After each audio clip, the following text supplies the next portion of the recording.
estamos aqui hoje com um objetivo muito importante para nós, que é discutir um tema importante, que é o foco do livro da Thelma. Eu sempre digo que eu sou amiga da Thelma há muitos anos, então isso eu valorizo muito, porque é uma amizade que superou muito tempo, né? Nós construímos uma amizade muito grande. E eu conheço a Thelma muito como poetisa. Ela tem 3 livros publicados de poesia, eu sempre estou ali perto, ajudando de alguma maneira, mas dessa vez ela cruzou uma linha eu acho que de crescimento mesmo, e se desafiou na produção de um tema que é um tema instigante e absolutamente necessário nos dias de hoje. A necessidade de ver o texto que a Juliana Boaventura fez sobre a questão da casa, porque a gente vai discutir aqui a casa dentro desse contexto do livro da Thelma, e eu gostaria muito que nós conseguíssemos olhar para a casa da maneira afetiva e também daquele lugar que muitas vezes ela deixa de ser o abrigo para ser um lugar de... Nós estamos aqui para conversar sobre isso, para enriquecer a nós, né, todas mulheres, e também aprender a colocar esse tipo de tema em lugares que muitas vezes aqui, né, Eliane, a Sheila, num lugar tão especial, mas debatendo um tema difícil, porque às vezes é necessário mesmo romper essas barreiras. Então, eu vou fazer uma apresentação de vocês, eu vou começar aqui com a minha amiga Thelma Maia, escritora, publicitária, mãe daquele moço lindo que é o Gustavo, do Tiago. É uma pessoa com quem eu tenho um afeto muito grande, e eu fico muito honrada, Thelma, pelo convite, né, que você fez para mim. Nós estamos aqui também com a doutora Cristina, é uma pessoa também que tem uma história muito bonita, uma história de grande superação, de reconstrução após passar por uma violência, e hoje é uma pessoa muito importante no nosso tecido social aqui, tem um trabalho dedicado à causa, né, da violência contra a mulher, e também é uma honra recebê-la.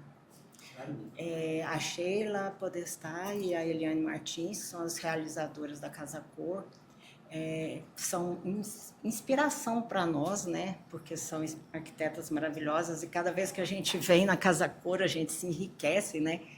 E é muito bom o trabalho, porque a gente pensa assim, nossa, como é bom ter uma casa bonita, como pode inspirar a gente a construir as nossas vidas, né, o nosso lar. Isso é muito, muito valoroso. E a Juliana Boaventura, que é psicóloga, que eu tive a felicidade de ver a posição dela sobre muitas coisas, porque a gente, num primeiro momento, vê a casa como casa, né? Mas o psicólogo nos ajuda a abrir o olho, né? Para a gente começar, nós não estamos aqui para fazer uma coisa formal, e sim para conversar. Mulher gosta de sentar para conversar, né? Eu acho que é um bom momento. E eu gostaria de começar primeiro com a Thelma, né? Que é a nossa escritora, nossa anfitriã, assim como vocês da Casa Cor, né? Enfim, agradecer inicialmente a Sheila e a Eliane por abrirem essa casa cheia de cores para a gente. A gente conversou sobre o livro a primeira vez, já tem um tempo, né? E eu passei um bom tempo elaborando esses contos, e foi um processo realmente. E sempre realmente quis trazer o livro para um ambiente que seja mais leve, para falar de um tema tão pesado. Eu acho que esse livro ele vai circular por muitos ambientes, essa é a proposta dele, porque precisa ser falado em todas as rodas de conversa de mulheres, e também trazer os homens para essas conversas, né? Esse é o caminho, né? A gente começa pelas mulheres, mas o objetivo é, aos poucos, ir trazendo também o tema para ser discutido entre os homens, porque a casa é o cenário mais recorrente dos feminicídios, infelizmente, é onde mais acontece a violência, né? A violência diária. e todos os dias a gente se depara com casos inúmeros. E o ano passado o Brasil foi recorde em feminicídios, infelizmente.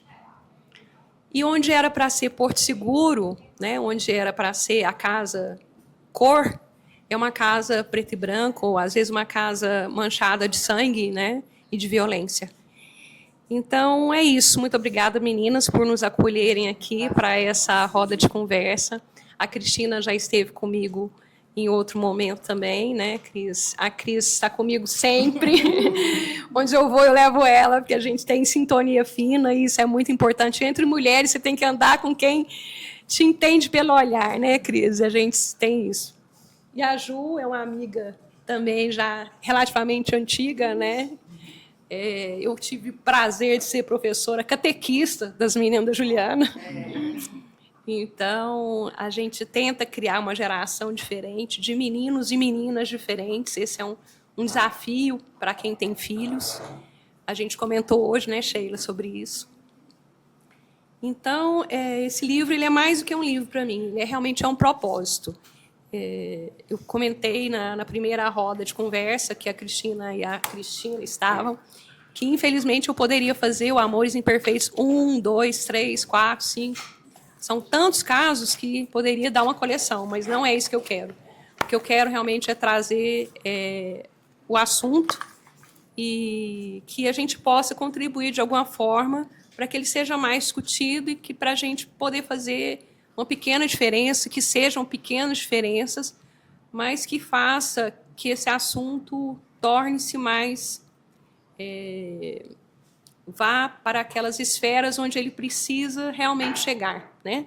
Para que a gente possa contribuir para aquelas mulheres que não têm vozes, que elas possam, através da gente, chegar a alguma maneira de trazer essas histórias para um cenário um pouco diferente, que a gente possa realmente ver as mudanças, né? Que a gente possa sentir essas mudanças. É isso.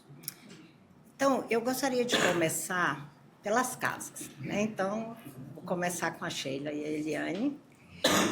Eu queria, assim, que, inicialmente, vocês me falassem como vocês veem uma casa, né? Porque nós pegamos aqui que a casa é abrigo, né? Ela é o lugar para onde a gente quer voltar, acolhimento, né? É um lugar de descanso, de repouso. Na visão da arquiteta, né? O que é a casa? Eu acho que a casa é o local de... Assim, nesse tempo não, mas eu acho que assim, a casa é o local de acolhimento, né? Tanto que... E a casa foi muito valorizada, principalmente na pandemia, né? Porque foi um momento que a pessoa realmente reconheceu a casa dela. Que muitas vezes a pessoa nem ficava em casa, não sabia nem como é que mexia um eletrodoméstico, né? Porque estava sempre correndo. Então, foi um momento de reconhecimento da casa. Então, assim, eu, no meu olhar, talvez isso que eu estou falando é um local que te abraça, que você tem suas memórias, né? É onde você descansa, né? Essa é a minha visão como arquiteta, né? Só que é uma visão, assim, se a gente for refletir para o tema, nem sempre seria isso, né? Aliás, também essa noção de casa bonita, casa que te afaga, né? É até muito do tema esse ano que, dentro desse mundo que a gente está vivendo, o do tema é a casa que te cura também, né? Que ao mesmo tempo que você está nessa convivência média, todo mundo convive bem, mas a gente sabe que por pequenas coisas, essa pequena convivência torna-se agressões verbais, agressões físicas, que você, nessa serviciência que particularmente a gente tem, né, onde é serviciência, onde é submissão, para você ver o limite do que a casa pode te trazer de melhor, sem você se deixar levar por isso, né? Tinha até um artigo, quando foi lançado, tinha assim, a casa que mata e a casa que cura. Né? Então, são limites que esse equilíbrio... Talvez o que a gente... se for mesurar todo esse problema, é quase infinito. Né? É um problema que não é de hoje, é de muitos anos, sempre foi muito abafado, sempre foi... Né? Mas se a gente conseguir, pelo menos no seu entorno, no seu ciclo, tentar, né, ajudar, tentar poder resolver, melhorar, até nas pessoas que não são tão informadas, ou as pessoas que são muito informadas, mas são submissas, né? Eu acho que é o nosso papel. Agora eu quero voltar para a psicóloga, né? Para a gente pensar na casa que organiza as subjetividades, né? Porque nós estamos falando da casa, mas a casa é mais do que o espaço, né? Sim. E aí, como que você vê esse espaço de subjetividade? O que ela abriga? Quando a Thelma falou para a gente conversar sobre o livro Na Casa Cor, eu achei um convite intrigante, porque eu achei um tema pesado para conversar na Casa Cor. Falei assim, gente, mas que tema difícil de conversar ali. E aí, mas eu comecei a ler o livro nesse olhar. E aí eu fui rabiscando o livro, até te mandei a lista, depois você olha com calma. Todos os contos falam da casa. Todos. Então, assim, chegou à sua casa, mas ele não vai poder voltar para casa. O corpo da filha estava na porta da casa. Arrepio de pensar nisso, né? Assim, uma pessoa que ela mudou-se a Carol, mudou-se da cidade, vai morar na casa de uma amiga em uma outra cidade. E aí eu comecei a listar o livro. Todos os contos têm, então assim, até onde eu parei, tinham 35 menções de casa como um lugar de encontro, de morada, de reencontro. E aí, se a gente for passar, a gente fica assim, horas falando do tema, porque quantas casas existem dentro da gente, né? De nós mulheres. Então, assim, a casa que nós nascemos, que nós crescemos, e depois quando nós casamos, que aí a gente muda o olhar de casa, quando a gente deixa de ser filha. E um dos contos não me lembro qual, ela saiu do apartamento, teve que sair do apartamento porque divorciou-se, né? Então, quantas casas nós mulheres perdemos, quantas estruturas, o seu conto também, né? A sua história, a gente está romantizando, chamando de conto, mas não tem como romantizar. Acaba que o que habita dentro da gente quando a gente perde a nossa referência de moradia física, né? Então, a nossa casa, como um templo da nossa vida, nos mostra o que a violência faz com a gente.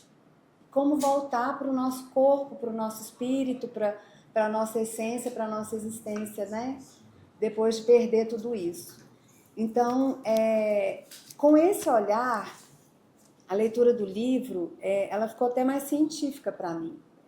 Porque como que a Thelma conseguiu costurar em todos esses contos histórias tão reais na nossa vida, que a gente pensa que está distante. A gente falava agora de uma pessoa que trabalhou com você, né? E aqui a gente está falando de violências concretas, palpáveis. Porque nós, mulheres, eu ouso dizer que cada uma de nós já passamos por violências veladas aqui, né? Cada uma com a dimensão, cada uma com uma identificação tardia. Pode ser que em um momento da nossa vida, hoje a gente tem maturidade com uma relação com um determinado homem, independente de ser marido, colega de trabalho, de ser um patrão, de ser uma pessoa da rua, uma abordagem. A gente já passou por várias violências. De discriminação, ou de banalização, ou de uma indiferença velada, né? De determinados discursos que banalizam as nossas propriedades, as nossas potências, porque nós mulheres temos uma potência que incomoda muito a sociedade. E sempre que a gente começa a brilhar, tem um certo afogamento. Eu falo que é muito interessante quando nós mulheres, o que incomoda muito o masculino, e infelizmente incomoda outras mulheres também, o nosso desabrochar. Então imaginem que nós estejamos emergindo de uma água, com toda força e com toda luz brilhante. A hora que o homem que não dá conta de sustentar a nossa alegria, ou independente de quem seja o agressor, ele afunda tudo aquilo, que ele incomoda, né? Então, se a gente vê no livro e na história das agressões da mulher, o que incomoda o agressor é a nossa força, o nosso prazer, é o querer estar livre. Quando a Cris contou um pouco da história, a intimidade, né? Claro. Vamos ganhar intimidade. Mas ela é amiga da minha irmã, então ela é Cris também. Quando a Cris contou a história dela no livro, me emocionou muito, assim, quando ela fala do susto daquilo acontecer, de simplesmente não, né? Mas por uma necessidade de liberdade, de se posicionar. Quando a gente se posiciona, isso tem um preço, né? A gente se posiciona e não é grátis. A gente não pode se posicionar com gratuidade, sempre com uma luta. Então, não falo como psicóloga aqui, eu falo como mulher, né? Que ainda estou aí meio século da minha vida, mas com um olhar muito generoso para todas essas mulheres desse livro, né? E me identifiquei, graças a Deus eu não tive essas vivências palpáveis, mas eu me percebi em situações como em emprego, em ambiente de trabalho, em que a gente ainda é muito vulnerável, né? Mas também muito otimista, porque esse movimento, esse livro, essa força coletiva da feminilidade, ela traz para a gente uma coragem, uma valentia da gente junto buscar novos caminhos e parar de olhar para isso como uma estatística e sim como um olhar de luta, né? Então eu acho que a essência do livro assim me despertou muito encantamento e o que inicialmente eu achei, nossa, mas que peso, me deu assim um alívio, né? De pensar que trazer à tona nos dá liberdade de reconstruir nossa história. Como a gente está assim focando na casa, né? Eu gostaria de perguntar para a Cristina. Cris, pode Para você, aquela casa foi um lugar de violência, foi um lugar de medo, né? E foi um lugar de afogar a sua potência, né? Então, eu acho que assim é uma visão do que uma casa pode se transformar, né? Você sabe que eu fiquei anos sem passar nem na rua, na porta, né? A agressão foi em Curitiba, né? E eu, no quarto dia, fui transferida para Goiânia. E com um prognóstico de morte, né? Os médicos desaconselharam, disseram que eu não chegava viva em Goiânia, não tinha UTI aérea, não tinha nada disso. Você vinha em avião de carreira. Então, comprava 8 lugares, abaixava o encosto e encaixava a maca. Aí vieram 2 irmãos, né, o Diniz e o Gil, e o médico que indicou trazer para Goiânia. Então, vocês imaginam para um curitibano, para uma equipe de assistência curitibana, falar, vai levar para Goiânia. Né? Então, foi um choque, que absurdo, vai morrer no caminho, não chega viva. E eu cheguei e, graças a uma família que é absolutamente amorosa e tem muita fé, eu sobrevivi com um pai que vendeu uma fazenda de porteira fechada, que já nem era dele, porque minha mãe já tinha morrido, 50% já era de todo mundo. Meu pai não teve dúvidas, vendeu com 4 irmãos que ficaram se revezando, né? 2 no plantão e 2 tiraram pele do próprio corpo. Então, é dessa família que eu venho e morava num apartamento que, para mim, estava começando a carreira como professora de educação física, ia ser contratada pelo SESC, que era recém-inaugurado em Curitiba, o SESC Esquina, e, assim, com uma construção de vida de sonho, né? Porque nunca tive dificuldades, nunca tive problema em falta de acesso ou de condição, e aí você se vê numa situação dessa que é uma situação que nenhuma mulher espera viver, mas que algumas têm uma rede de proteção maior, né? Eu tenho 85% do corpo queimado porque eu sou mulher. Se eu fosse homem, isso jamais teria me acontecido. E é isso que a gente precisa refletir. Qual é essa sociedade que já impõe à mulher um risco maior do que para os homens, né? E eu falo de todas as mulheres, né? Não tem segurança. Eu vivi isso. Eu venho de uma família absolutamente amorosa e eu me sentia segura, né? Com todas as condições para desenvolver. E estou aqui, uma sobrevivente, com um homem que nunca me ameaçou ele fazia praticava a violência psicológica, que hoje é tipificada pela Lei 11.340, que ele dizia que ele ia suicidar. E hoje eu vejo muitas mulheres que vivem essa violência psicológica que nem entendem como violência. Mas eu estava recém-formada, morando nesse apartamento com meu irmão e uma amiga que nós tínhamos formado juntas, e vim para Goiânia, me tratei, daqui eu fui para Nova York fazer a roupa, aí que eu fui ver meu pai não veio para Goiânia, ele tinha 88 anos na época, e você imagina um choque para um pai ver uma filha que sai recém-formada indo estudar na Alemanha, volta 6 meses depois, careca, pesando 36 quilos. Né? Para um pai ver uma coisa dessa. Né? E eu me lembro, meu pai levantou as mãos, ele era um homem muito alto, muito magro, ele levantou e falou, graças a Deus que eu sou seu pai, e não pai dele, porque se eu fosse pai dele eu estava morto. De pensar que eu criei um filho, né, para fazer isso. Então é sobre isso que a gente precisa pensar também. O que eu estou transmitindo? Como que eu estou criando meu filho? E eu trabalho com homens agressores. E já vi homens chorar e falar assim, doutora, na minha casa eu nunca pude chorar, mas eu podia bater. Porque chorar é sinal de fraqueza. Né? E mulheres que ainda criam homens com esse conceito, com essa fragilidade que ele precisa usar a violência. Ele não tem outro argumento, ele não tem outro mecanismo, a não ser o mecanismo da violência. Então, nós precisamos refletir sobre isso, isso é urgente. Eu estou muito feliz de estar aqui, na Casa Cor, e eu vim para Goiânia, tratei, voltei para Cianorte, fiz vestibular de novo em Curitiba, formei em fisioterapia, e sempre vim na Goiânia, né? Melhor lugar para mim, melhor casa era Goiânia. Porque eu chegava aqui, as pessoas... Nossa, mas você tá ótima, nossa, tem cabelo. Porque eu cheguei aqui num leito de morte. Lá em Curitiba tinha gente que ia me visitar, desmaiava, passava mal, eu tinha que acudir as pessoas. E a imagem corporal, a nossa imagem corporal, ela demora para se modificar. Ela se modifica pelo seu reflexo no espelho ou pelo olhar da outra pessoa. Então, você leva uns 3 anos para começar a sonhar com a sua nova imagem. Então, é difícil para uma mente... Né? Você chega, oi, Eliane. Aí a pessoa faz assim. Aí você pensa, opa, tem uma coisa errada comigo, né? Então, mas isso demora a ser processado.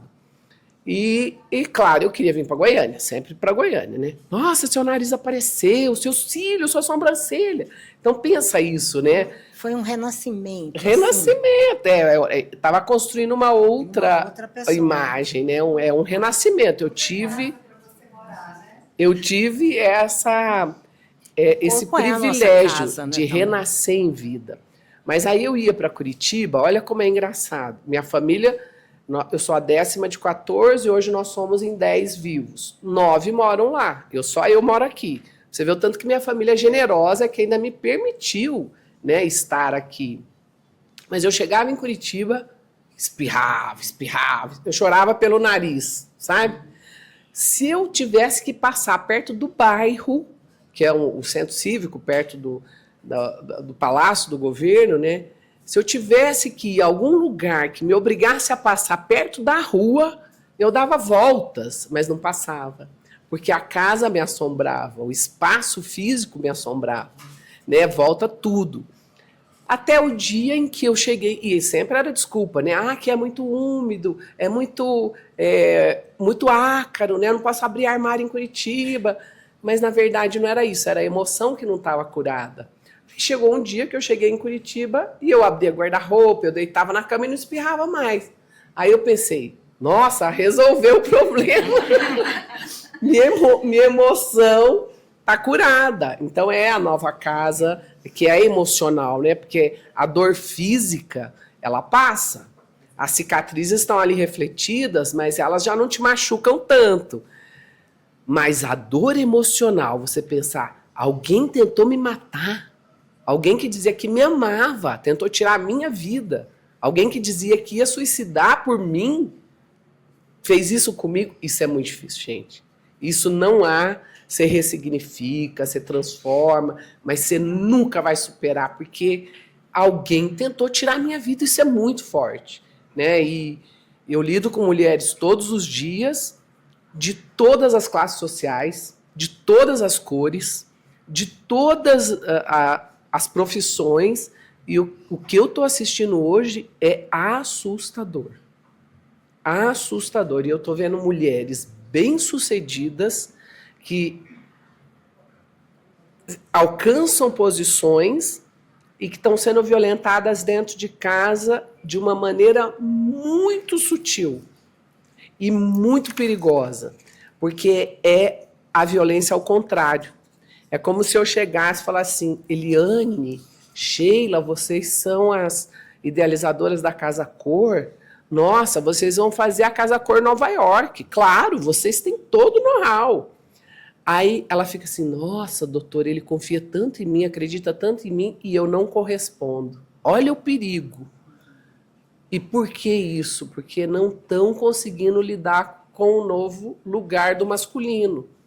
Tem homens que não admitem que a mulher está naquela posição, que ela é o centro. E essa nova masculinidade, ela precisa ser trabalhada com urgência, gente, mas com urgência. E finalizando aqui, responde várias perguntas ao mesmo tempo, mas eu estou vendo um problema grave com essa questão salarial. E é o que eu falo, você não vai resolver porque o problema não é seu. Eu só posso resolver um problema que é meu. Meu namorado, eu não podia resolver o problema dele, o problema era dele, a insatisfação era dele, mas eu achava que eu era responsável se ele se suicidasse, né? Até o dia que ele tentou me matar. Então não se permitam a tentar resolver problemas que não te pertencem.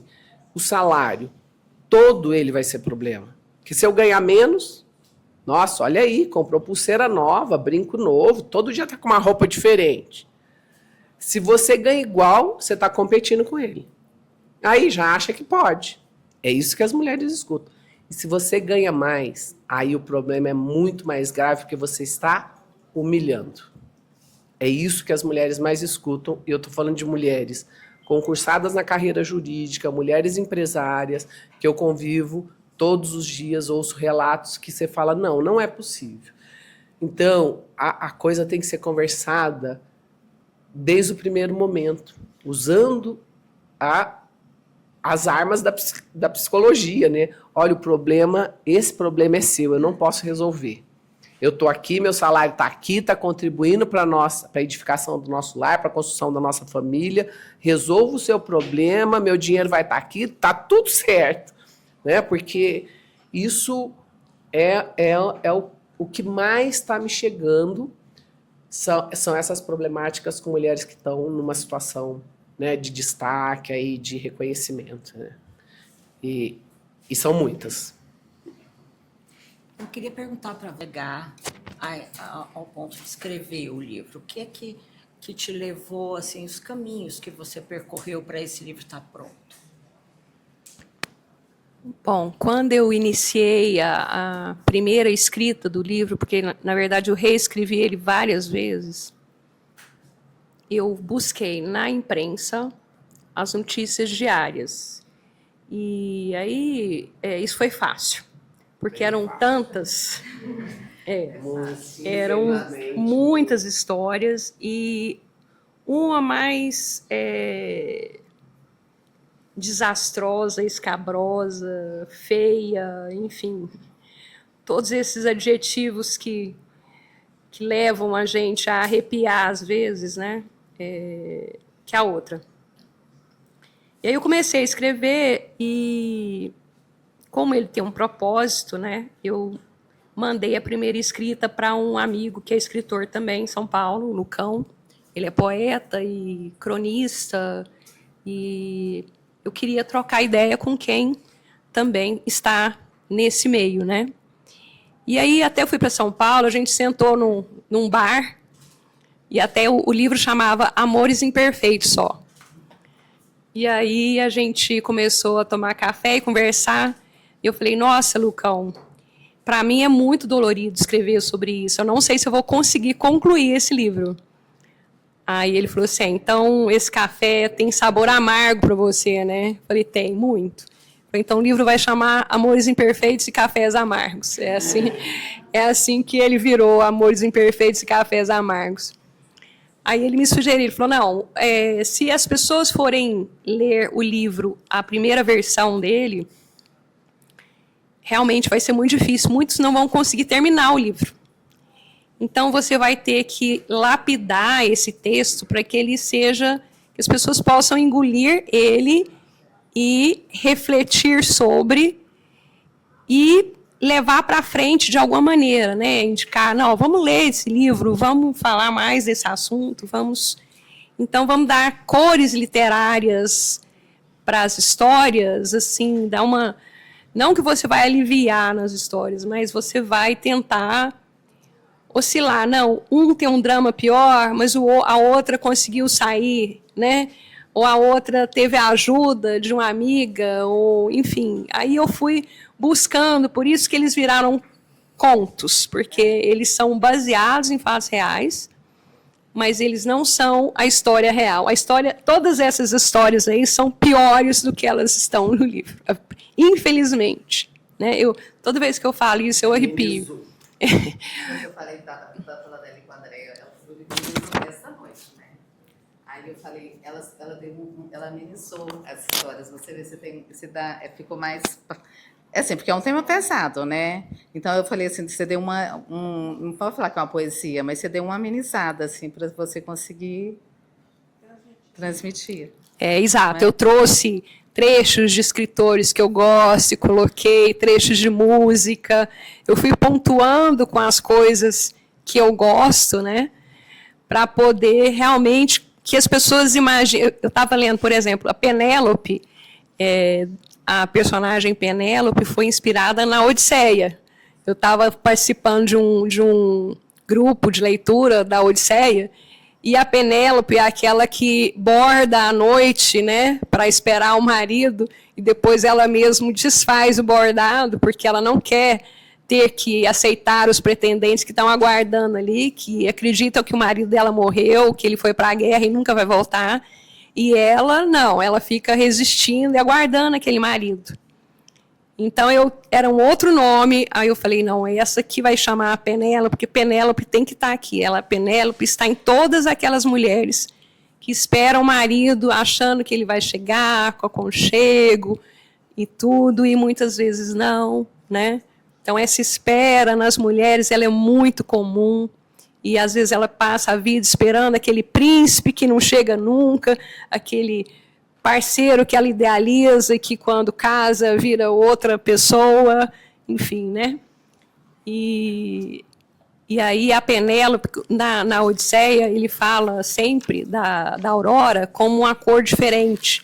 A Odisseia fala lá que ela vem, a Aurora vem com cores chegando, vem com cores trazendo um novo dia, né? E aí eu imaginei isso também, sabe? Assim, por isso que eu fui trazendo essas outras coisas para o livro, né? Para poder pensar que existe o drama, que existem as histórias, mas que a gente tem que acreditar, né?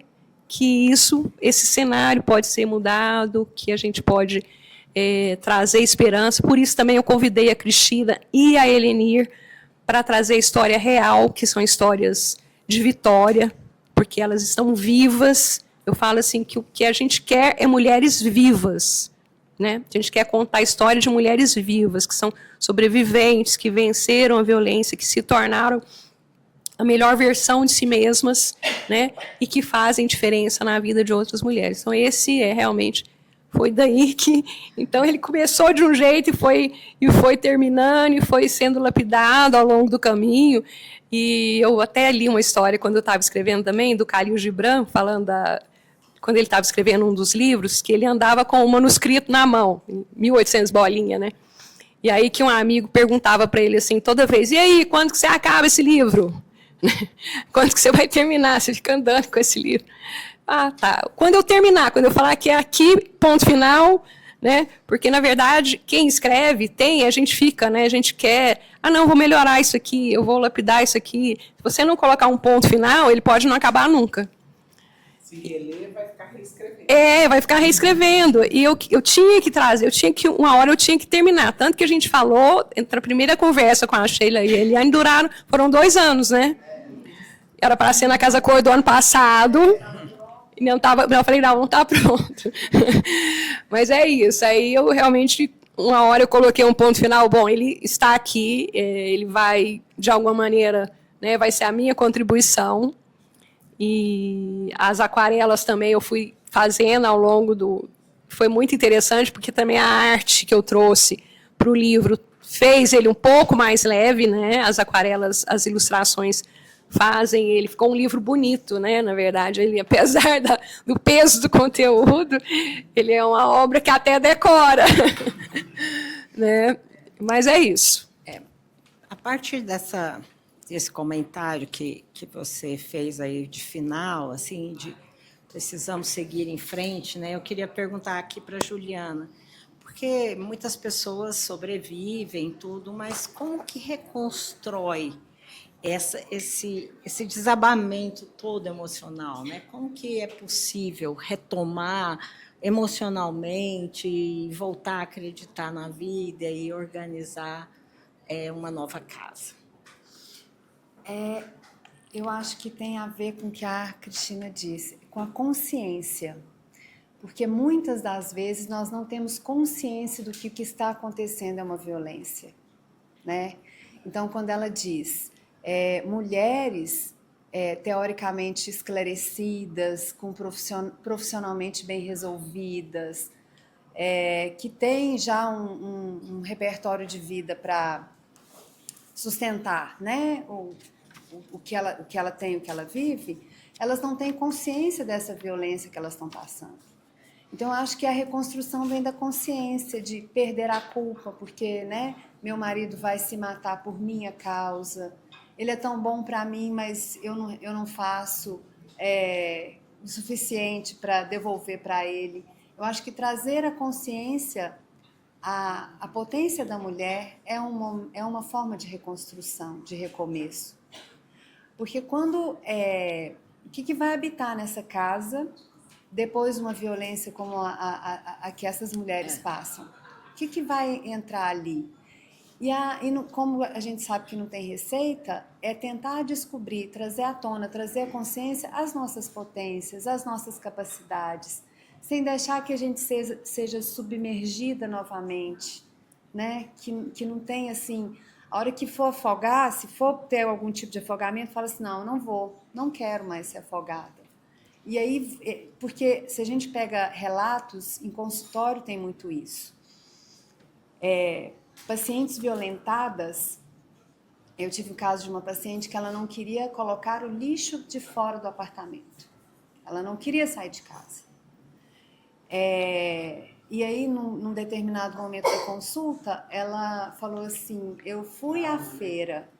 Ir à feira foi uma vitória.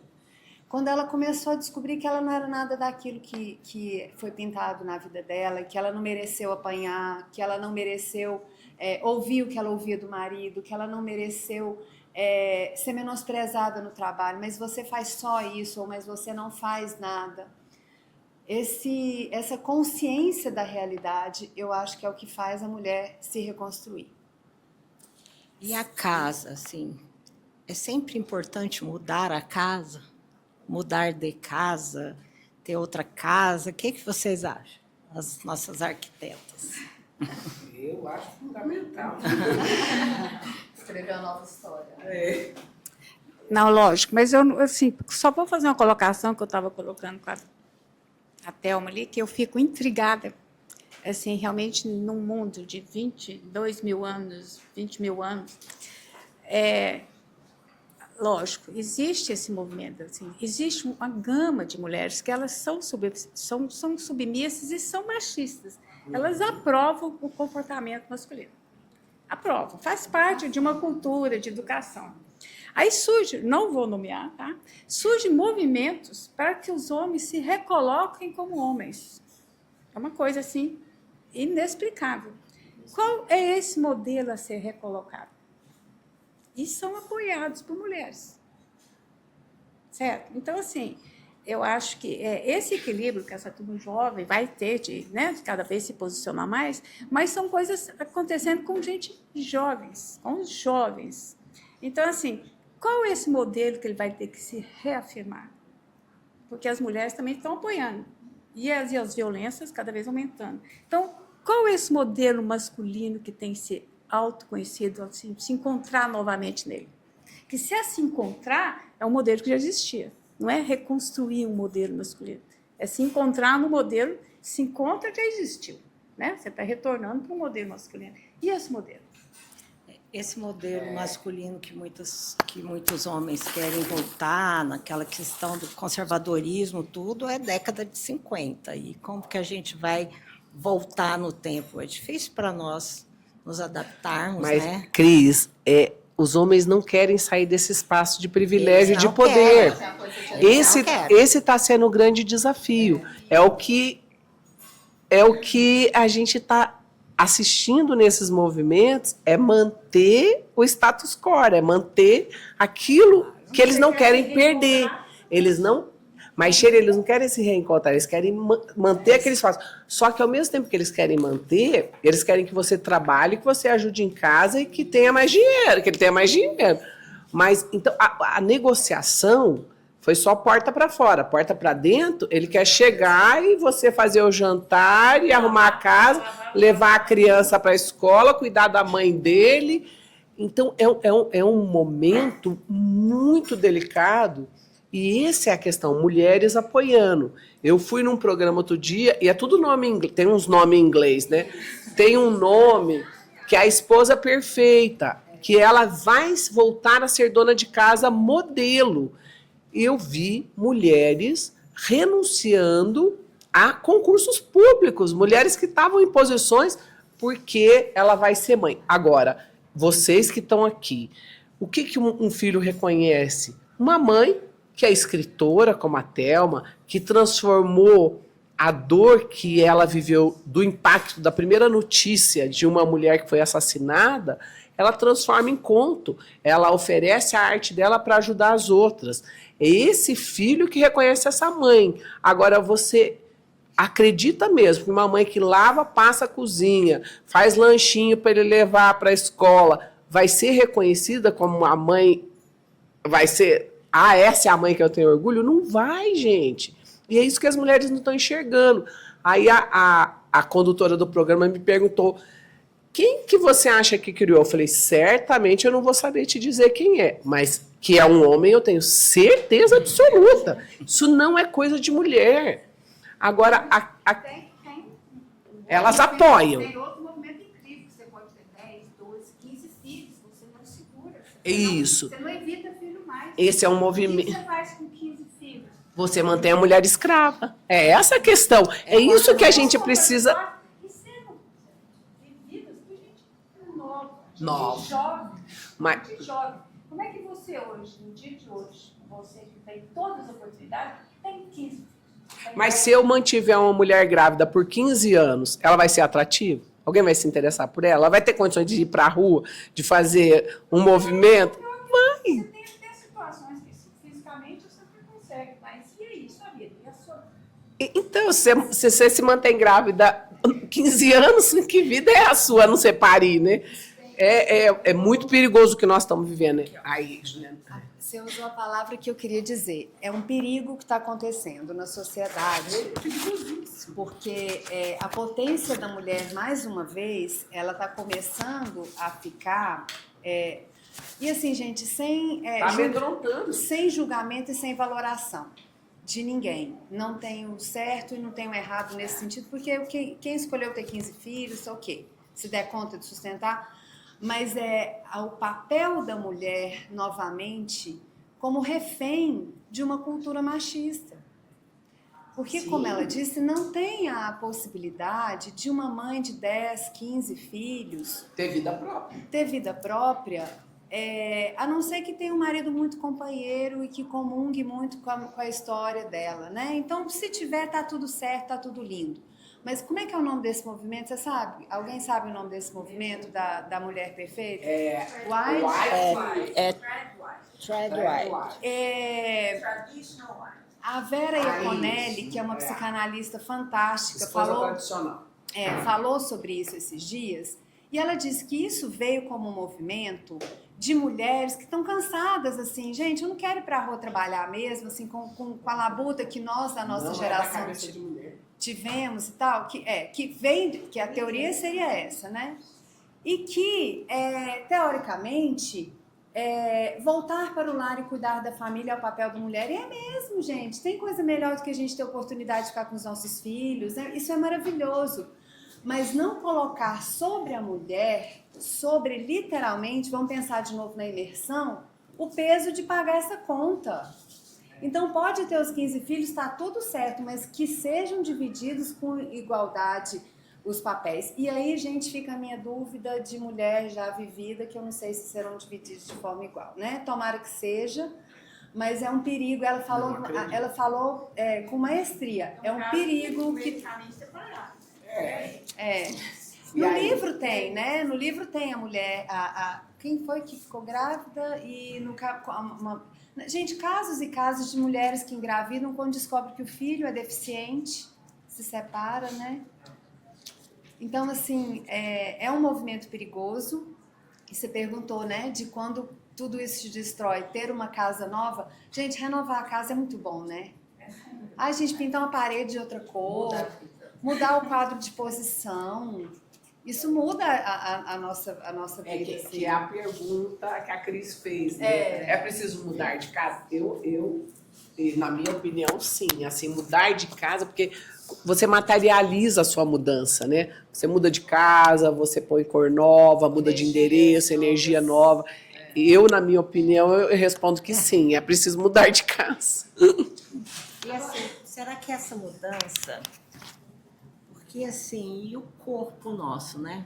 Que muitas vezes o seu corpo é sua casa também. Uhum. Você se reconstruiu, mas será que todo mundo consegue, né? Porque muitas vezes o corpo, você não vai trocar de corpo, né? Você não vai trocar de alma.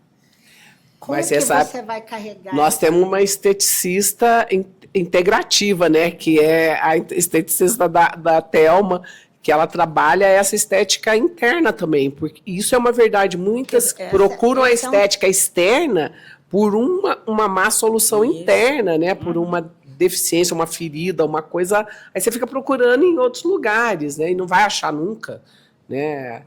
Tá visto aí, né, o exagero que se tornou. O Brasil é o país que mais faz cirurgia plástica no mundo, né? É uma maluquice o que está acontecendo, porque é uma busca que não vai ter fim. Né? Porque a cura tá para dentro. Mas o renascimento é muito bonito, né? Sair da casa e curar a ferida interna, fazer a estética interna, né? Mas todas nós que já renascemos em algum momento das nossas vidas, todas nós aqui que já renascemos em alguns momentos das nossas vidas, por algum motivo, esse renascimento, ele nunca veio só de fora, gente. Sempre teve um gatilho, ou uma perda, ou um ganho. Ele sempre vem de dentro, assim, né? Todo mundo aqui provavelmente deve ter uma historinha para contar de alguma coisa que aconteceu nas nossas vidas e que a gente vai dando um...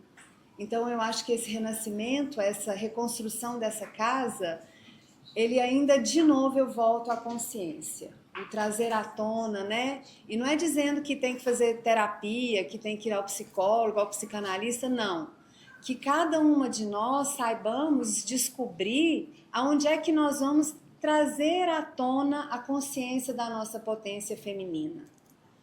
Que ela é gigante, né? Que a natureza tem a maior potência do mundo, né? E é mãe natureza, não é pai natureza, né? Então, se a gente pegar a força da água, da pedra, dos ventos, que são as maiores forças do mundo, foi a mãe natureza que nos deu. Então, a nossa potência. Se você alcança essa consciência, você alcança a liberdade. Uma mulher livre é um dos maiores perigos no planeta Terra. O homem morre de medo de mulher livre. Porque você é livre nas escolhas, você é livre de preconceito, você é livre em amar as pessoas, né? E uma mulher consciente é uma mulher livre, né? Tem opinião própria, discute, se coloca. Eu, depois de gente grande, né? Eu virei mãe de menino, que eu tenho 2 meninas. Cadê a Lu? Tem uma menininha minha aqui, ali na porta. E aí, depois de 15 anos, eu tive um filho. E hoje, vendo meu filho, eu vejo também o quão difícil é ser homem nessa sociedade hoje. Cadê o Gustavo para falar da geração desbussolada, né? De Jorge Forbes, que é um psicanalista que fala que a nova geração ela está sem referências sólidas. E aí, alguns se apropriam de movimentos sem fundamentação. Não, a fundamentação é manter o poder. Isso. Então, assim, como é difícil também, eu sendo mãe de meninos, eu vejo como para os homens hoje está difícil de lidar com a potência que nós temos. Porque nós mulheres estamos mais conscientes, estamos mais potentes, estamos nos valorizando mais. Minhas amigas ali do nosso clube do livro, lá né? A gente trabalha muito isso no feminino lá, e é muito interessante como a potência da mulher amedronta o homem. Tem um livro... Mas você não acha que eles não foram trabalhados para isso? Eu acho que o maior problema hoje em dia é porque a cabeça do homem não é trabalhada. É isso que eu estou dizendo, que cabe à nossa nova geração equilibrar. E eu tô assim, Thelma, conta da sua experiência de mãe de menino. Assim, fala pra gente como é ser mãe de menino nessa sociedade hoje. Então, Futuros homens, né? eu acho que é muito referência o que a Sheila falou. Até a gente estava comentando no café, né, Sheila? Desses movimentos, e eu falei para a Sheila, se meu avô e meu pai viessem aqui hoje e vissem esses movimentos que estão acontecendo para ensinar os homens a ser homens, não sei qual que ia ser a reação deles. Eles não sei se eles iam morrer de rir ou não sei. Morrer de vergonha. Morrer de vergonha.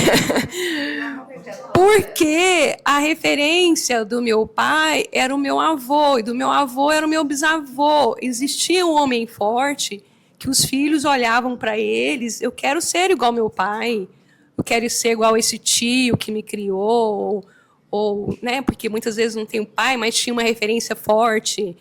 O Fernando, meu marido, conta que o pai dele viajava muito, mas a mãe tinha irmãos muito presentes, então quando o pai estava longe, os tios davam ordem. Né? Menino, você não, desculpa, seu pai está aqui, então eu vou mandar você. Né? Então tinha esse respeito. Eu acho que isso, para as famílias que têm, é maravilhoso, mas infelizmente as famílias estão se desfazendo, né? E as referências de família mudaram muito ao longo. Mas, Thelma, você toca num assunto que é super importante. Como eu tenho que me reinventar, porque o modelo de homem que é meu pai ou que é meu tio é um homem que agride, que mata, que rouba, que verbalmente que transgride. Que comum, no dia a dia. Então, eles estão buscando uma identidade porque estão perdidos. O desafio de se estabelecer uma nova masculinidade é enorme. É enorme. E a nossa tendência como humana é repetir. Né? Então, é difícil. Eu não sou mãe, mas eu imagino que seja o desafio de ser mãe de menino e mãe de menina. E eu fiz uma palestra uma vez num colégio que o dono do colégio, para você ver como a coisa não tem que ter, essa pessoa tem instrução ou tem condição financeira. Ninguém está seguro nesse sistema do machismo e do patriarcado. E ele falou para mim, Cristina, eu quero te agradecer publicamente, porque você evitou que minha filha tenha uma prisão de ventre. Aí eu falei, mesmo? Ele falou, mesmo. Mas por quê? Ele falou, não, porque eu trago as crianças para a escola, meus filhos soltam um pum, e eu... A atitude normal. Minha filha, eu falo, menina, o que é isso? Você é menina. Então, olha onde chega você querer controlar a fisiologia humana. E aí, eu falei para ele, mas sua filha me agradeça muito, porque se você for questionar em consultório, a maioria das mulheres que vivem violências, elas têm prisão de ventre. Porque guarda, retém, né? Porque ela não coloca para fora. E isso impacta no seu sistema fisiológico, no funcionamento do seu corpo, né? Então, são coisas que a gente, né, vai lidando aí na vida. As experiências trazem tantas novidades. Para mim, isso foi um impacto, né? Falei, nossa, e muita gente cria menina assim, até hoje, né? um debate da Vera Iaconelli, né, que você comentou, com aquele ator, o Casarré, o Juliano Casarré, que é um expoente agora desse movimento dos homens, né, desse resgate. Oi? O movimento dos homens e do número de muitos filhos também. É. Então, o Juliano Casarré, ele falou que tem 6 filhos. Então, assim, foi um debate muito legal. Quem tiver a Globoplay, passou ontem na Globo News, ontem ou anteontem, assim. Foi muito bom porque ela é uma psicanalista, né? Tem uma visão muito boa desses movimentos. E ele, o tempo todo, voltando para essa questão de o que é ser homem, de resgatar a masculinidade. E como a Cristina falou, a masculinidade para ele representa o poder mesmo. Então, quem vai abrir mão daquilo ali? E aí a gente fica pensando, mas por que mulheres, como você falou? Por que mulheres reproduzem isso? É porque nem todas elas, eu imagino, assim, elas têm coragem de romper, elas não estão felizes. Eu não acredito. Entendeu? Porque assim, você tem que romper com muita coisa, muitas vezes. Porque assim, a gente pensa, outro dia até discuti com uma amiga minha que falou assim, a culpa dos homens serem machistas, violentos, é da mãe que não criou o filho direito. Mas aí, olha, aí eu falei para ela, opa, você já está numa posição machista, né? Você já está reproduzindo. Então, muitas vezes, essa reprodução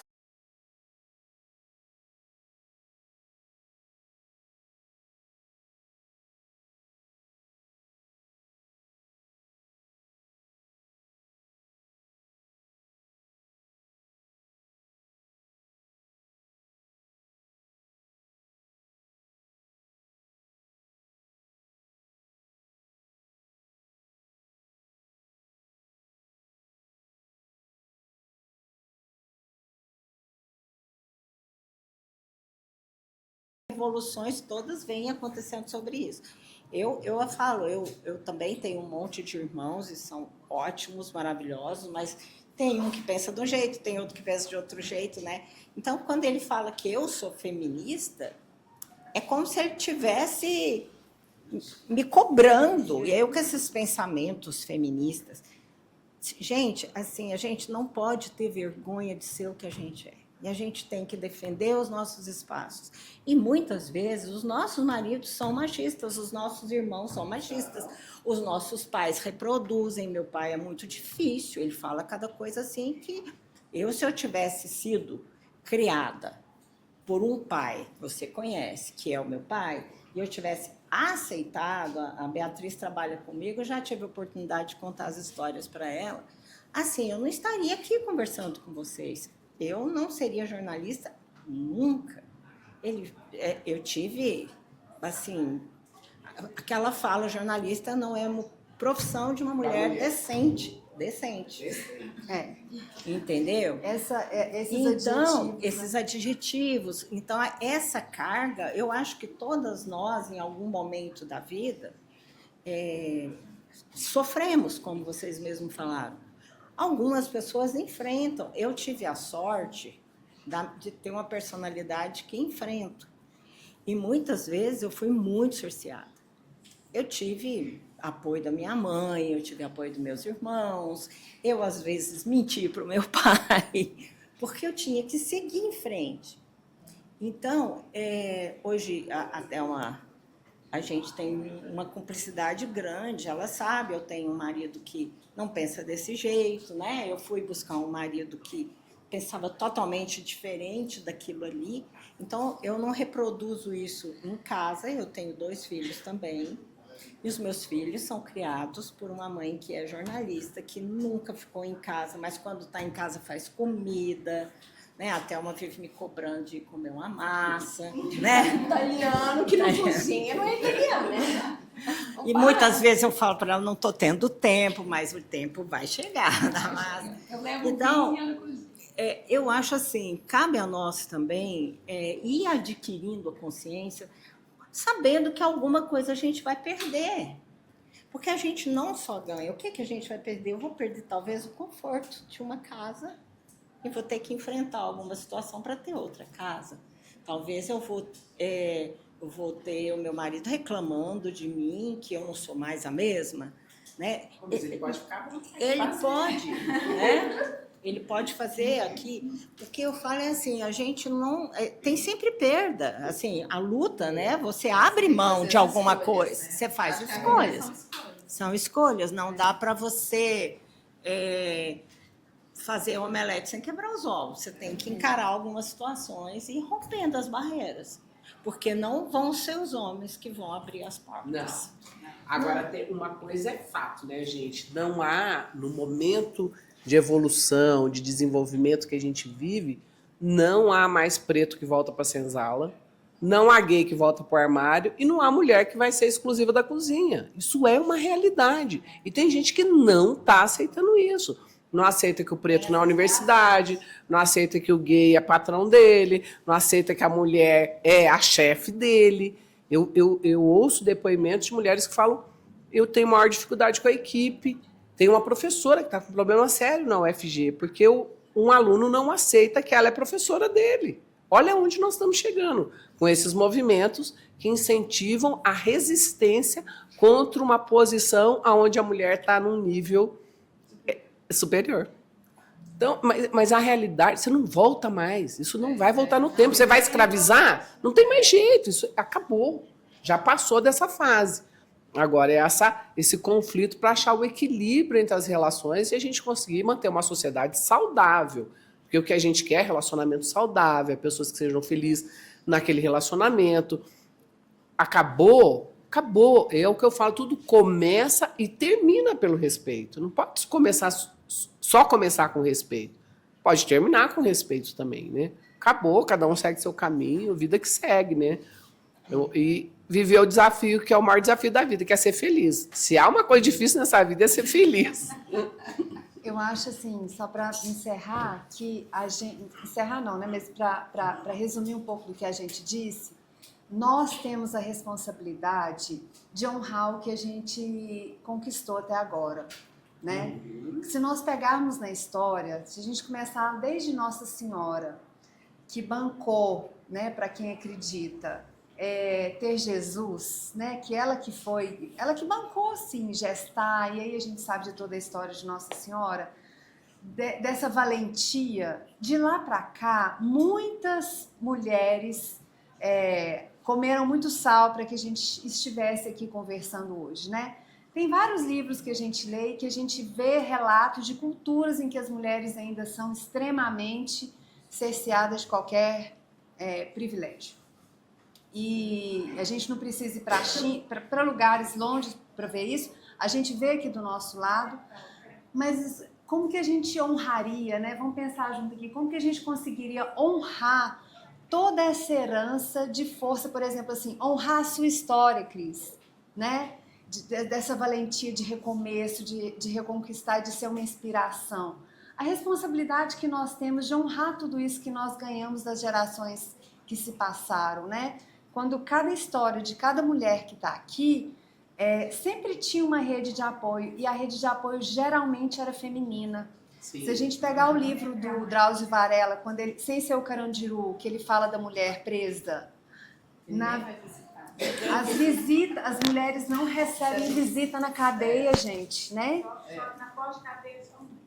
Então, assim, gente, e o quanta responsabilidade a gente tem, e aí agora eu estou dizendo, não olhando como um homem como inimigo, não, como ajudar despertar nesse homem a potência masculina que eles têm de nos fazer feliz, de nos completar de várias formas, de dividir as tarefas que não são nossas, que são de um compromisso, né? Então, assim, e não estou falando só de mulheres, né? Tem agressões de homem com homem, que aí é uma outra doença, pior ainda, de violências de homem com homem, por conta de masculinidade. Então, nós mulheres ainda temos um papel muito grande, uma responsabilidade muito grande para gerações futuras. Eu acho que tanto para a gente ensinar aos homens como a gente quer ser tratada, isso é indispensável e que também vem com a consciência. Como eu quero ser tratada? Pelo meu chefe, pelo meu colega de trabalho, pela minha colega de trabalho. Como que eu quero ser tratada por um homem ou por uma pessoa que se julga superior a mim? E a consciência de saber quem a gente é o que vai nos trazer a isso, né? Então, assim, vendo a agressão da mulher, essa vulnerabilidade da mulher, hoje a gente já chegou num lugar de muito alcance. E aí a nossa responsabilidade aumenta. Mas não a nossa responsabilidade de ter que assumir papel, responsabilidade culposa, mas a responsabilidade de fazer o nosso papel e conseguir passar isso para outras gerações. E como você mesmo disse, tomara que essa onda de querer aí devolver essa responsabilidade para a gente não segure, a gente dá uma esquivada dela. Aqui vier, aqui não, gente. Mas uma coisa fundamental também é como isso tudo é noticiado, né? A imprensa é muito responsável nisso tudo. Veja como era a notícia do crime que eu vivi. Médico, quer dizer, o cidadão tem nome, ele não nasceu médico, né? Só que socialmente você já dá um título que a sociedade já fala, opa, né? Médico não é qualquer um. Médico coloca fogo na namorada, vírgula, ela terminou o namoro com ele. O que é que tem a ver você terminar o namoro e a pessoa tentar te matar? Aqui nós vivemos esses tempos. Prefeito, não tinha nome o cidadão não, prefeito, dá 6 tiros na casa da ex-mulher, vírgula, ela estava com o namorado. O que que tem a ver? Então, mas foi, eu ouvi mulher me dizer assim, mas doutora, ela chegou no velório com a roupa que ela estava lá em São Paulo. Eu falei, vem cá, seus 2 filhos foram assassinados. Você vai pensar em roupa? Trocar roupa? Então, assim, mas eu vi muitas... Mas é porque as mulheres não refletem também. Você tem que refletir sobre isso. Eu ouvi um cidadão com, né, aí uma posição mandatária, me perguntou, Cristina, o que será que aquela moça falou para ele dar aqueles murros nela? Eu olhei para ele e falei assim, olha, primeiro, que qualquer coisa que ela tenha dito, você tem uma reação, né? Você não tem 44 reações. Porque ele deu 44 golpes no rosto dela. Então, assim, se eu reajo, se você me pega e eu tenho uma reação. Né? Então, não tenho repetidas reações. Mas as pessoas até hoje nos perguntam isso. O que será que ela fez? Ou quando a imprensa me dá um gancho, eu penso assim, ué, será que ele tinha razão? Ué, o que será que aconteceu? Então, nós somos muito responsáveis também como a gente coloca as coisas, né? Como essa notícia é passada e como nós mesmas transmitimos, nós precisamos refletir antes. Né? E é uma coisa muito séria o que está acontecendo e está adoecendo a sociedade. Eu sinto hoje uma sociedade adoecida. As pessoas estão adoecidas. Os homens estão perdidos na sua masculinidade. E eles precisam ter humildade de buscar caminho. Né? O mundo evoluiu, a vida evolui, tudo evolui. Né? Tem gente que fala, mas antigamente... Gente, antigamente já foi, hoje já é o outro tempo. Já evoluiu. Uma coisa que me chamou muita atenção essa semana, eu até encaminhei para a Thelma, acho que semana passada, foi aquela pastora, né? E eu acho importante falar isso aqui, eu não sei se vocês viram, a pastora que falou, olha, pare de orar por ele e denuncie. Vocês viram isso?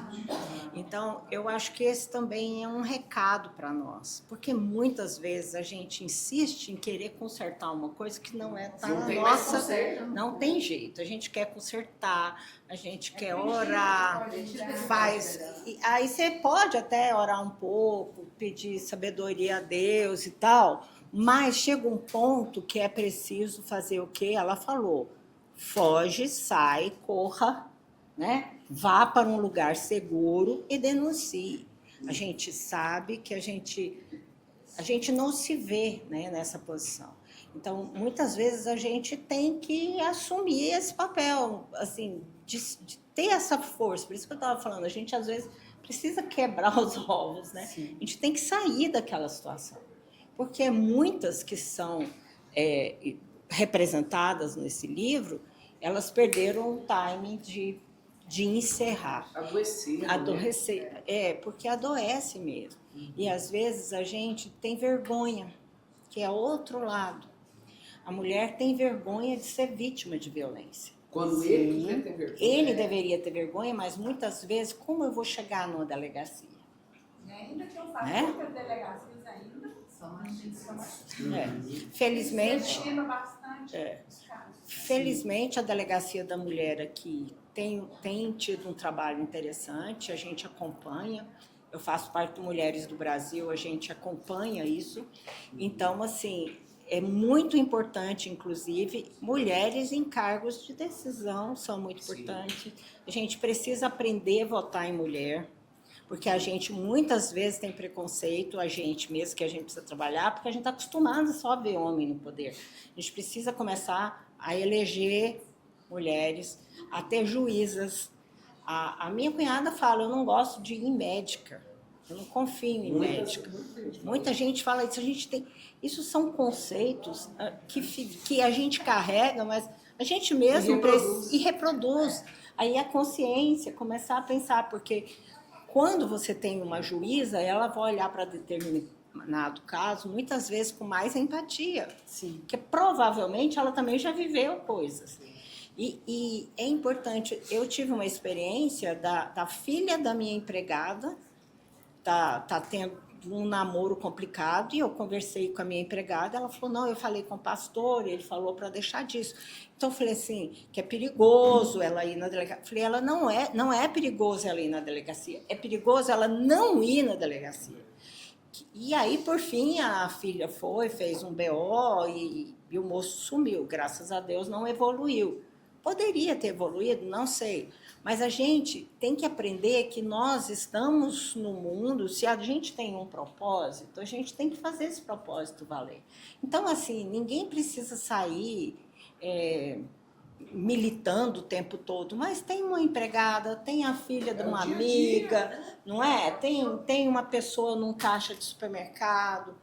Nós somos mulheres, a gente entende isso. Então, eu acho que é um papel nosso de desenvolver essa consciência e estar preparada para não sentir vergonha. Nós somos mulheres. Nós Quero temos, contar uma né? história que você me fez lembrar.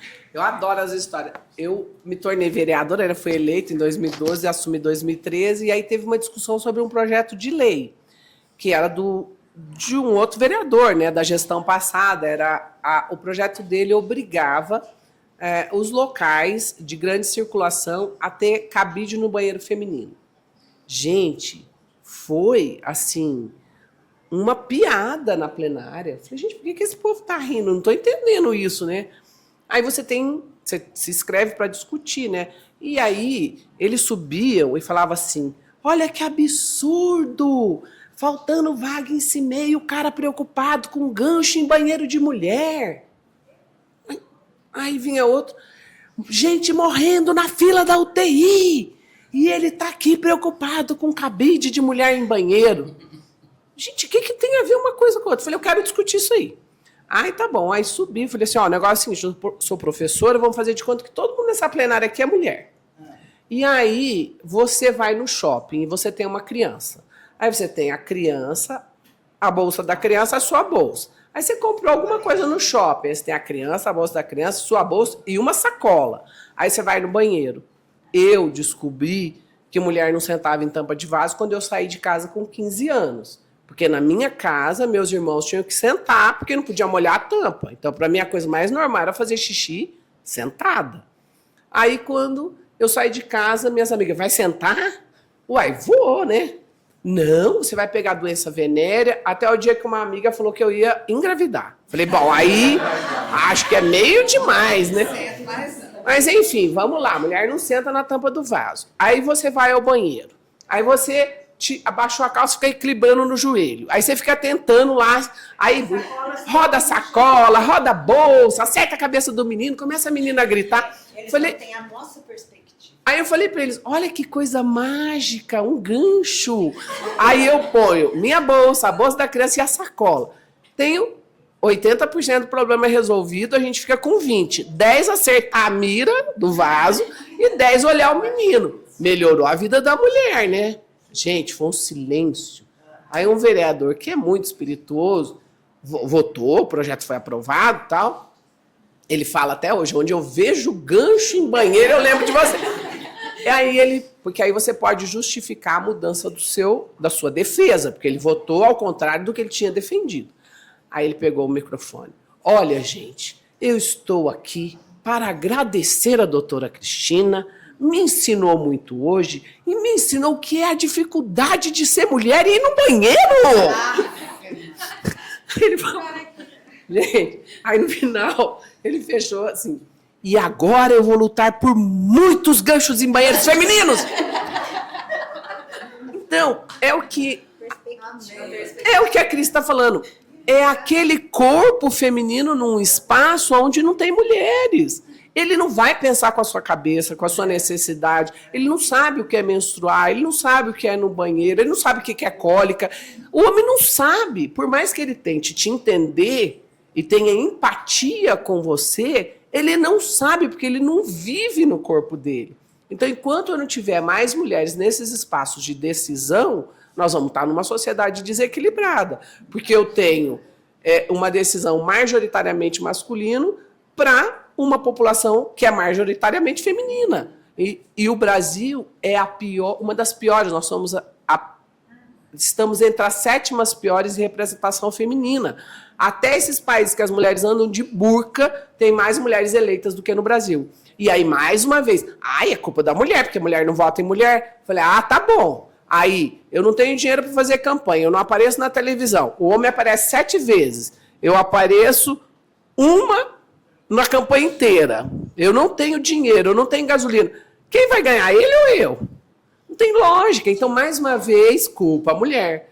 Mas o acesso, a chegada é muito mais complexa. Então, a gente precisa, e eu, gente, sinceramente, eu respeito todas as pessoas que estão na política. Eu não estou discutindo ética nem posição, não estou discutindo nada disso. Mas é um risco. Você coloca em risco sua vida pessoal, sua vida profissional, sua vida afetiva, suas amizades. Porque tem gente que fala assim, não voto mais nela não, porque ela não arrumou emprego para não sei quem. Você vai ter 30 mil empregos, né? Então, são coisas que a gente também precisa refletir. Eu quero alguém que vá trabalhar pelo coletivo ou vá trabalhar para mim, né? Vai resolver o meu problema, né? Então, é complexo, mas enquanto não tiverem corpos femininos, sentimentos femininos, nós não vamos ter equilíbrio. Consciência, né? Mulheres conscientes. Tô podendo rir. Mas depois não vai. Vamos abrir um pouquinho. Vamos abrir a roda aqui. Alguém mais gostaria de falar alguma coisa, participar da nossa conversa? Não, e o convite para ler o livro, né, Théo? Para refletir. Queria chamar as arquitetas aqui, uma delas, o seu, As para falar um três. pouquinho do espaço que elas criaram, o que nos receberam, né? E as jovens, né? Passa para elas, cada uma falar. E as aquarelas também estão aí, né? As minhas aquarelas também estão aí, depois vocês vão poder ver. Olha, pessoal, então, em primeiro lugar, é um prazer recebê-las aqui. Me chamo Andressa Marcelli, sou arquiteta. Essa é a Maria Júlia, Dani, do Estúdio Samba, arquitetas também, Jéssica Fonseca. Então, esse é um ambiente feito a muitas mãos. Eu vou só apresentar previamente aqui, depois eu volto a falar a Thelma. Mas, na verdade, nosso ambiente ele é um mero coadjuvante. A gente gosta de falar que o protagonista, né, os protagonistas, são os artistas. Temos aqui artistas, em sua grande maioria do Centro-Oeste, Antônio Poteiro, Dalton Paula, Genor Salles, Nancy Melo, Rodrigo Flávio, Sandro Torres e Bruno Vilela, que é de Recife. Artistas grandiosos, né? Esculturas como Zara, Toyota. E é um prazer recebê-los aqui para falar de um tema tão relevante e, ao mesmo tempo, tão indigesto, né? Indigesto.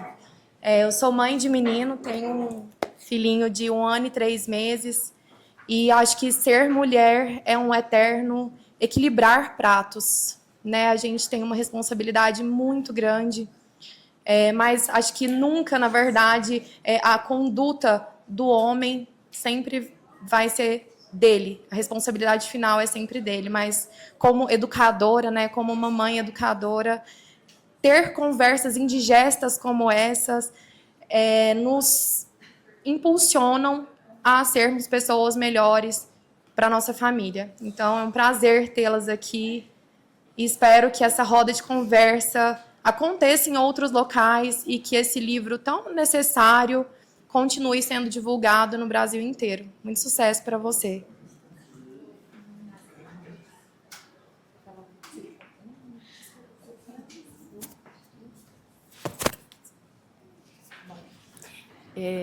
Queria que a Juliana só falasse um pouquinho mais sobre o masculino, que ficou, eu acho que essa interrogação em todas nós aqui. Existe esperança para um masculino maduro, Juliana?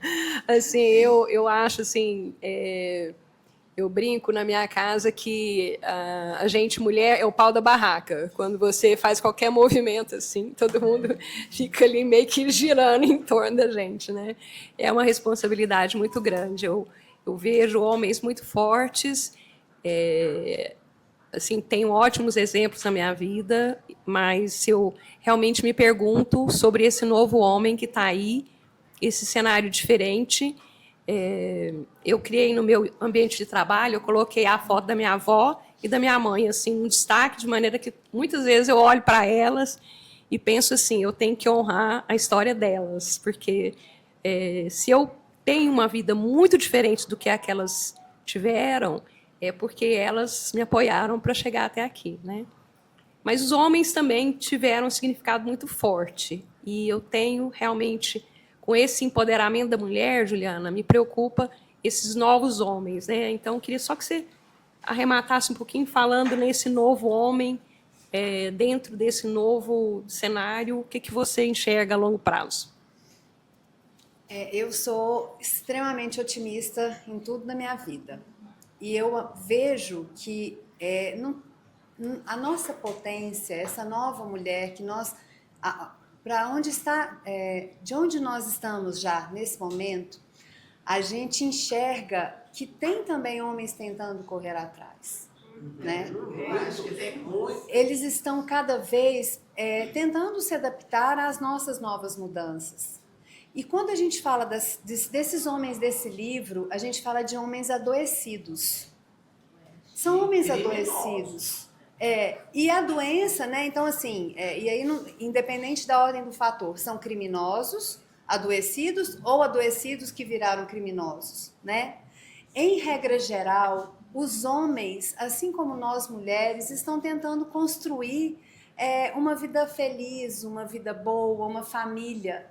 Só que a maioria deles que fazem isso com as mulheres, se não tiver uma patologia muito grave, infelizmente, uma conduta já estragada, deteriorada por falta de consciência, né, de moral e de ética. Então, eu acredito que nós temos referências de homens maravilhosos, né? Se a gente pega autores de livros, autores de música, os homens com os quais nós convivemos. E eu acho que dentro desse contexto masculino, a gente tem uma responsabilidade, como eu disse, de ensinar como a gente quer ser tratado. Então, eu não estou romantizando que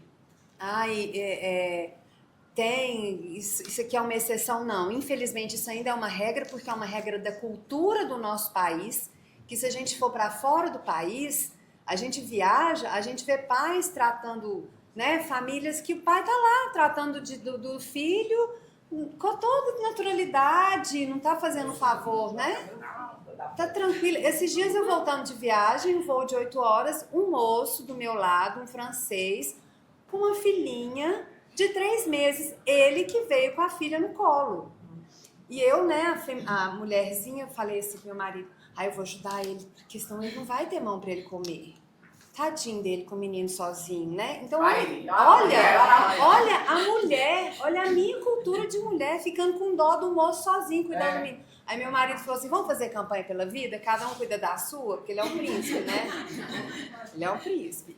Cada um cuida da sua. E aí eu ajudei o moço, né? Eles, não, se você quiser me ajudar. Ainda falou assim, olha, eu não preciso. Só se você quiser, vai ser muito bom, que eu vou poder comer. E ele lá, com uma mão só, cuidando do menino.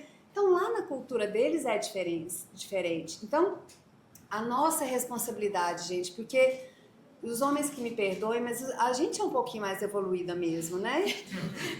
A gente é um pouquinho mais evoluída espiritualmente, inclusive, assim, né? E aí, gente, a nossa responsabilidade bondosa, não culposa, de ajudar esse homem que tem o espírito do bem a conseguir trazer isso à tona na vida deles também, né? E parar de fazer oração pro criminoso, né? E denunciar. E ter consciência, saber nomear. Quando o cara fala, você é burra, saber nomear. Opa, eu estou sendo violentada. Quando ele fala, você fez só esse projeto, você não faz nada o dia todo. Saber que isso é um tipo de violência. Essa consciência, gente, do que é violência, ela é muito importante. Não banalizar as pequenas violências, os pequenos desrespeitos, os pequenos silêncios, né? Porque quantas vezes assim a gente é violentada com silêncio, com a ignorância, com desrespeito silencioso. Às vezes a gente é muito brilhante fora de casa e dentro de casa não é percebida por quem você mais quer ser percebido.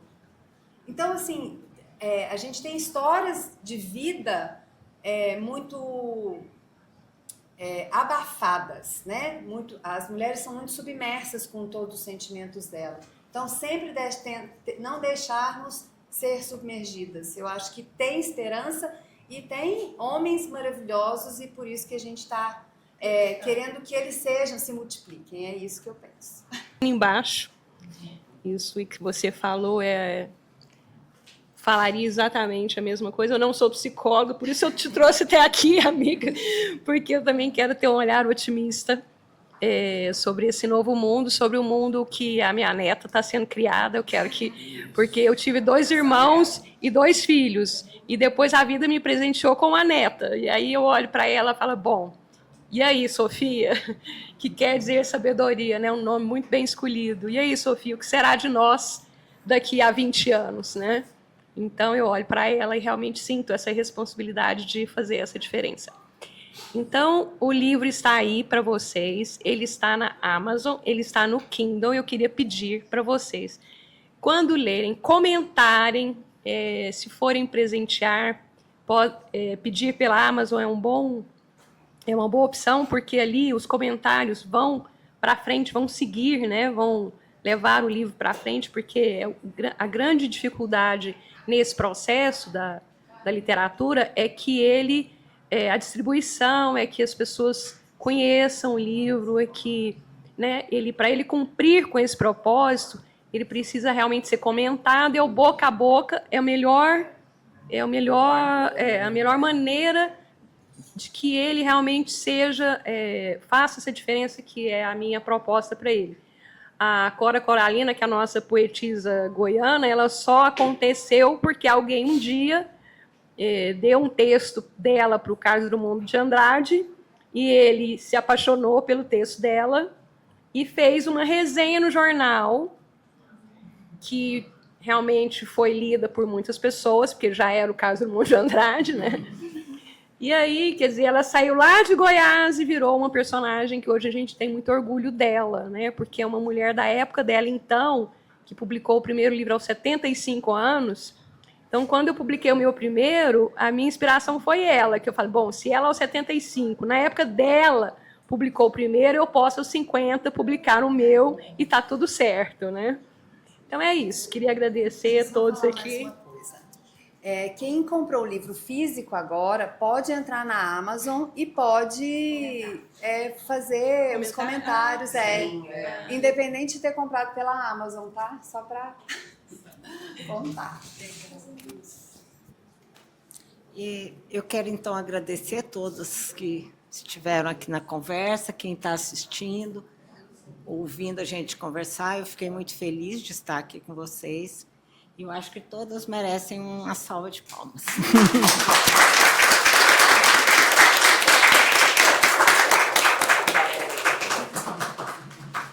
Juntas somos somos mais fortes. Sim. Somos mais fortes. Obrigada. Parabéns, Thelma. Leia o livro, adquira, apreciem.